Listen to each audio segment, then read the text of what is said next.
இன்னும் நிறைய பேருக்கு இருக்கக்கூடிய சந்தேகம், டாக்டர் இந்த கட்டிகள் இருக்குது, அதுக்கு நீங்கள் லேப்ரோஸ்கோப்பின்னு சொல்கிறீங்களே, எல்லாத்துக்கும் லேப்ரோஸ்கோப்பி எப்படி செய்ய முடியும்? அது வந்து ஓப்பன் பண்ணாதான் அதை கிளீனாக எடுக்க முடியும்னு சொன்னாங்க.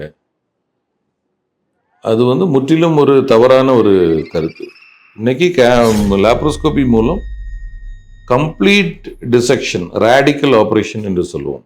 அந்த உறுப்பையும் அதனுடைய சேர்ந்துள்ள நோட்ஸ் மற்றும் எல்லாத்தையும் கிளியர் பண்ணி நம்ம டோட்டலாக அதை ரிமூவ் பண்ணுறதுக்கான வாய்ப்பு நுண்துளையிலேயே நம்ம அதை வந்து செய்வதற்கான வாய்ப்புகள். ஸோ இதில் என்ன மாதிரி கட்டிகளுக்கான அறுவை சிகிச்சைகள் செய்யலாம்? ஆல்மோஸ்ட் எல்லாமே நம்ம பண்ணலாம். இரைப்பையில் உள்ள கட்டிகளுக்கான இரைப்பையான அறுவை சிகிச்சைகள் செய்யலாம்.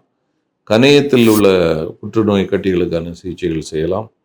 பெருங்குடலில் ஏற்படக்கூடிய கோலோரெக்டல் டியூமர்ஸ், அதற்கான ட்ரீட்மெண்ட் பண்ணலாம். இப்போ கர்ப்பப்பை மற்றும் கருமுட்டைகளுக்கான ட்ரீட்மெண்ட் பண்ணலாம்.